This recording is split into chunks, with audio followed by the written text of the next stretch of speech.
వీక్షకులకు స్వాగతం, నమస్కారం.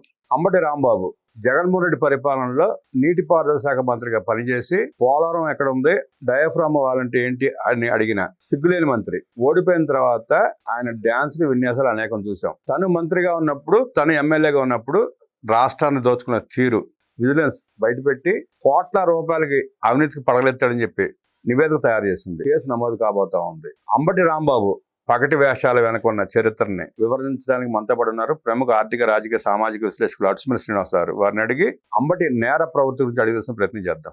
సార్ నమస్కారం అండి. అంబటి రాంబాబు ఓడిపోయిన తర్వాత చేస్తున్న విన్యాసాలు, వికృత వేషాలు, లేకి మాటలు ఎట్లా విశ్లేషిస్తారు సార్? ఇప్పుడు యాక్చువల్గా అంబటి రాంబాబు ఆయన నాకు డైరెక్ట్గా పరిచయం లేదు, కానీ నాకు ఆయనకి పరిచయం, నాకు పరిచయం ఉమ్మడి మిత్రుడు ఒక ఆయన ఉన్నాడు. ఆయన మాటల్లో చెప్పాలంటే అంబటి రాంబాబు మామూలుగా మనిషి మంచోడు, వ్యక్తిగతంగా అవుట్ స్పోకెన్. ఇది అంటే రాజకీయ అభిలాషలో సిద్ధాంతం, లేకపోతే రాజకీయ అవసరం, లేదా ఆయన తీసుకున్న నిర్ణయం కాంగ్రెస్ పార్టీ, రాజశేఖర రెడ్డి ఆ లైన్ తీసుకున్నట్టుగా టీడీపీ వాళ్ళని వ్యతిరేకించడం ఇవన్నీ ఉన్నాయి. కానీ మామూలుగా స్నేహానికి విలువిచ్చే మనిషి అతను. ఇవన్నీ కొన్ని మంచి లక్షణాలే ఉన్నాయి. ఇంకోటి ఏంటంటే, ఒక చూడటానికి చిరాకు వచ్చిన మనకి మాటలో అంటే ఆయనకి వ్యతిరేకంగా ఉన్న పార్టీలకు చిరాకు వస్తుంది, డెఫినెట్ కోపం వస్తుంది వాళ్ళ విమర్శలు అయ్యి. సమర్థవంతంగా వాదిస్తున్నట్టు ఉంటుంది ఆయన, మంచి వాగ్దాటి ఉన్నవాడు. ఒక రకంగా కొన్ని వాళ్ళ తప్పుల్ని అతను ఆఫ్ ది స్క్రీన్ ఓపెన్గా ఒప్పుకుంటాడు.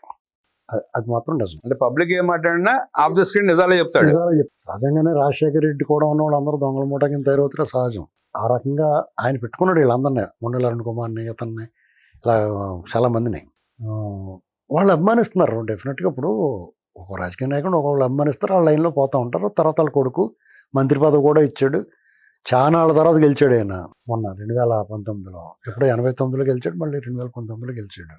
లేకపోతే 2004లో ఏపీఎస్సీ చైర్మన్ ఏదో చేసాడు, అంతా బాగానే ఉంది. కానీ మొన్న ఇప్పుడు ఆయన మీద వచ్చిన ఆరోపణలు కాదు, నిజాలే. ఖచ్చితంగా స్కామ్ చేశారు. ఏంటి ఇప్పుడు జగనన్న సెంటు భూములన్నీ ఏదో ఇచ్చాడు కదా, దాంట్లో 175 మందిలో 19 మంది మినాయించి మిగతా వాళ్ళు అందరిలో దాదాపు 100 మంది స్కామ్ చేసి ఉంటారు.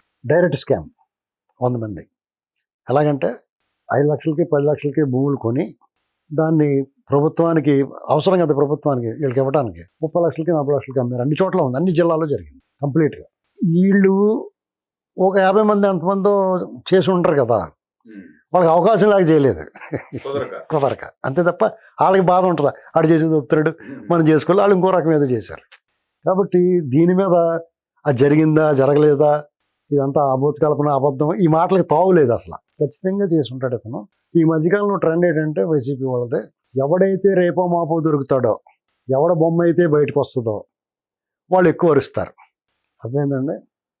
అంటే రేపు అరెస్ట్ చేసినా లోపలేసినా మేము ప్రభుత్వాన్ని ప్రశ్నిస్తున్నాం కాబట్టి, మేము నిలదీస్తున్నాం కాబట్టి, మేము పోరాడుతున్నాం కాబట్టి మా గొంతు నొక్కుతున్నారు అని చెప్పడం కోసం, అంతే. మీరు చూడండి, ఈ మధ్య పేరు నాని, రోజా, అంబటి రాంబాబు, ఇలాగ వీళ్ళందరినీ ఇప్పుడు అరెస్ట్ చేస్తారు. ఇప్పుడు కరుణాకర్ రెడ్డి ఇప్పుడు మొన్న రెచ్చిపోయాడు, అతను అరెస్ట్ చేస్తారు. రేపు మా పతనైన బొమ్మ మొత్తం చేసి దాంతో ఏమంటాడు అతను, నేను తిరుమల గురించి అది పోరాడుతున్నాను కాబట్టి నా గొంతు నొక్కుతున్నారు. ఇదనమాట. చెవిరెడ్డి ఏమన్నాడు, నా గొంతు నొక్కారు, నేను పోరాడాను కాబట్టి నా గొంతు నొక్కారు. ఇది వాళ్ళు దానికి సమర్థించుకోవడం కోసం. ఇప్పుడు సజ్జల రామకృష్ణారెడ్డి ఎగురుతున్నాడు, అది వేరే మాట్లాడదాం, అది సపరేట్గా అదొక ఎపిసోడ్ మాట్లాడాలా. ఏంటండి ఇక్కడ అంబటి రాంబాబు గారి మీద పార్టీలు అయ్యి నాకు అనవసరం, నాకైతే సాఫ్ట్ కార్నర్ ఉంది. అంటే అతను 10% చెడిపోతే 90% జగన్ వల్ల చెడిపోయాడు అనుకుంటున్నాం. అంటే జగన్ వల్ల, ఆ భావజాలం వల్ల, అతన్ని అనుసరించడం వల్ల, అతను నమ్ముకుని అతను వెనకాల తిరగటం వల్ల, అతను ఇచ్చిన పదవి తీసుకోవడం వల్ల అతను పూర్తిగా కుళ్ళిపోయాడు. నైతికం అనైతికం అనేటువంటి ఎవరు నిర్ణయిస్తాడు? ఇవాళ ఒక ఐఏఎస్ ఆఫీసర్ అటు బొంబాయికి వచ్చిన పేపర్లో, దొరకనంత వరకే దొరికితే అందరూ దొంగలే అన్నట్టుగా ఉంటుంది ఇలాంటి వ్యవహారం. అంతకు మించి ఎప్పటికప్పుడు ఇప్పుడు అతను ఎంత అవుట్ స్పోకెన్ అంటే, అతనికి నీటిపారుదల శాఖ మంత్రి ఇస్తే మాకేం తెలుస్తుందండి పోలవరం గురించి కట్టాను ఓపెన్గా చెప్పాడు. జగన్మోహన్ రెడ్డికి ఈ ఎన్నికలు గెలుపు గురించి చెప్తే మేము ఎలా గెలుస్తాం, ఇందులోనూ మాకు ఎంత ఇది వచ్చేసిన తర్వాత మా మటాష్ అయిపోతున్నాం, ఓపెన్గా ఒప్పేసుకున్నాడు అతను. అలాంటి విషయాల్లో మనం కొంతవరకు స్పేర్ చేయొచ్చు. మిగతా వాళ్ళు అంటే దుర్మార్గం ఉంది, విష ప్రచారం ఉంది. ఈయన పార్టీ పరంగా సమర్థించుకుంటా మాట్లాడతాడు తప్ప మరీ లోతుకెళ్ళి జుగుప్సాకరంగాను కించపరిచి వ్యాఖ్యలు ఉండవు. పొరపాటున 1-2 మాటలు మాట్లాడాడు అతను అసెంబ్లీలో, కానీ మిగతా వాళ్ళతో పోల్చుకుంటే కొంచెం తక్కువ. అలాగని చెప్పి మనం ఏం సమర్థించే వాళ్ళని. ఏమైనా ఖచ్చితంగా అంబటి రాంబాబు గారు లాంటికి టికెట్ హేరంగా. ఇక మిగతా వాళ్ళందరికీ ఇప్పుడు మా రాజనగరం కాన్స్టిట్యున్సీ ఉంది, అన్ని చోట్ల ఉన్నది ఇదంతా. ఆవు భూములు ఉంటాయి, అవన్నీ లాగేశారు.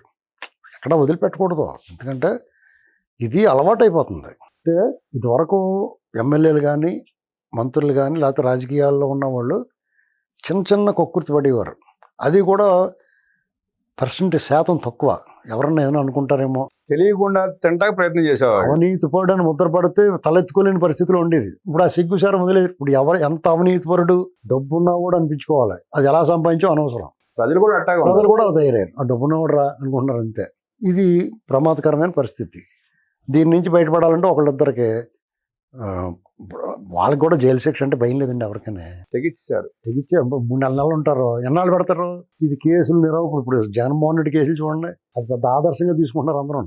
అందుకనే వ్యవస్థలు ఏం చేయాలంటే జగన్మోహన్ రెడ్డి లాంటి అలాగే లక్షల కోట్లు కొట్టేసినట్టు బరి తెగించి రోడ్డు మీద వదిలేస్తే మిగతా వాళ్ళందరికీ అది ఆదర్శంగా తీసుకుంటారు. ఎవడ ఏం చేయడు, అవసరమైతే ఎవరైనా కొనుక్కోవచ్చు, సిస్టమ్ మేనేజ్ చేయొచ్చు, ఏళ్ల తరబడి విచారణకు హాజరవ్వకుండా తిరగొచ్చు అనేటువంటిది అతను దారి చూపించాడు. జగన్మోహన్ రెడ్డి ఎపిసోడ్ తర్వాత ఆర్థిక నేరాలు విచ్చలడిగా పెరిగింది. అంతకుముందు భయపడేవారు. ఒకనొక మూమెంట్ లో యూపీఏ గవర్నమెంట్ ఉన్నప్పుడు రాజా, కనిమొళి, జగన్మోహన్ రెడ్డి అందరూ లోపల పోతే భయపడిపోయారు అందరూ. తర్వాత అది దూది పింజలా తేలిపోయింది. అంబటి రాంబాబు మీద ఇది ఇలాంటిది ఎప్పుడోకప్పుడు వస్తుంది, అందుకనే పేలుతున్నట్టు గట్టిగా అనుకున్నాను నేను. సరే, ఈ భూములు 10 లక్షలకు కొని 40 లక్షలకు అమ్ముకోవడం ఒక ఎత్తు అయితే, ఆ భూముల్ని మెరక చేసే ప్రయత్నంలో భాగంగా మెరక చేయడానికి మట్టి, ఇప్పుడు ఆ చెరువులు గిరువుల నుంచి మట్టిలో అయ్యి అదొక 1000 కోట్ల స్కామ్. మళ్ళీ మీకు ఇది అసలు ఇప్పుడు మీకు మందిలో ఇప్పుడు వీళ్ళకి ఊపిరి సలపదండి పని. వీళ్ళ ఎన్ని ఎత్తుకుంటే సరిపోరు స్టాఫ్ ఇంకో 2-3 రాష్ట్రాల నుంచి తెచ్చుకోవాలి. 1000 మంది పోలీసులు రిక్రూట్ చేసుకోవాలి సపరేట్ గా. ఖచ్చితంగా, ఎందుకంటే ఏ విభాగానికి ఆ విభాగం. మామూలు వ్యవహారం ఎట్టి లేదు, అందరూ దొంగలే కదా. వీడు మంచోడు వీడు చెడ్డోడని కాదు, ఏదో రూపంలో ఏదో రకమైన ఇన్వాల్వ్. అక్కడ డ్వాక్రా మహిళల పేరిట దొంగ ఖాతా సృష్టించుకొని డబ్బులు తినేశారంట. అక్కడెక్కడండి వీళ్ళ పేరు చెప్పుకుని అప్పులు తీసుకుని ఎగ్గొట్టేసి కోట్ల రూపాయలు ఎగ్గొట్టేసిన వాళ్ళు ఉన్నారు. కోఆపరేటివ్ బ్యాంకులో చెప్పేశారు. ఎక్కడ అంకితే అక్కడ కొట్టేశారండి.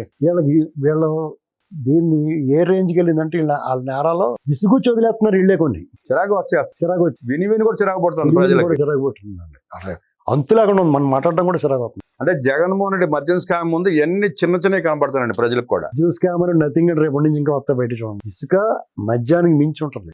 1-2 మీకు ఎంత దారుణంగా చేశారంటే, మీకు ఎన్నాటిని మించి ఫైనల్ గా ఏముంటుంది తెలుసా అండి, అప్పులు తెచ్చిన సొమ్మును చూసారా, దాన్ని ఎక్కడికి డైవర్ట్ చేశాడు, దేంట్లో పెట్టారు అనేటువంటిది బయటకు ఆడిట్ వచ్చిన రోజునే అవుట్. అది మరీ పెద్ద అసలు భయంకరం. ప్రధాని 11 లక్షల కోట్లు అప్పు తెచ్చాడండి. అందులో 2 లక్షల కోట్లు పాత అప్పు ఉంది, 9 లక్షల కోట్లు, అందులో 2,50,000 కోట్లు ఎంతో సంక్షేమాలకు ఇచ్చానన్నాడు. మిగతాదేది కనీసం 7 లక్షల కోట్లు తేలాలి. అది అక్కడ అది ఇతను తీసుకున్నాడా, ఎవరికి ఇచ్చాడు, అది అంత వేగ తేలదు. ఇప్పుడు కారణం ఏంటంటే దాంట్లో వాటాలు చాలా మందికి ఉంటాయి, పక్కన పైన అటు ఇటు చాలా మంది తీసుకుని ఉంటారు. అంచేత అది పెండింగ్లో ఉండొచ్చు, కానీ దాన్ని ఎస్టాబ్లిష్ చేసి వదిలేయాలి, ప్రజల ముందు పెట్టాలి న్యాయాన్ని. ఎందుకంటే జీవితంలో ఎప్పుడు కూడా వైసీపీ పేరెత్తిన జగన్తో పనిచేసినట్టు ఎవరికి కూడా ఓటేయకూడదు. వాళ్ళని పొరపాటుని ఇందులోకి వచ్చి షెల్టర్ తీసుకున్నా కానీ దూరంగా పెట్టాలి. అంబటి రాంబాబు మనసత్వాన్ని విడమర్చి చెప్తూనే చీకట భాగవతాలని, అరాచకాలని, దోపిడిని చక్కగా విశ్లేషించిన అడుసుమల్లి శ్రీనివాసరావు గారికి ధన్యవాదాలు తెలియజేస్తూ నమస్కారం.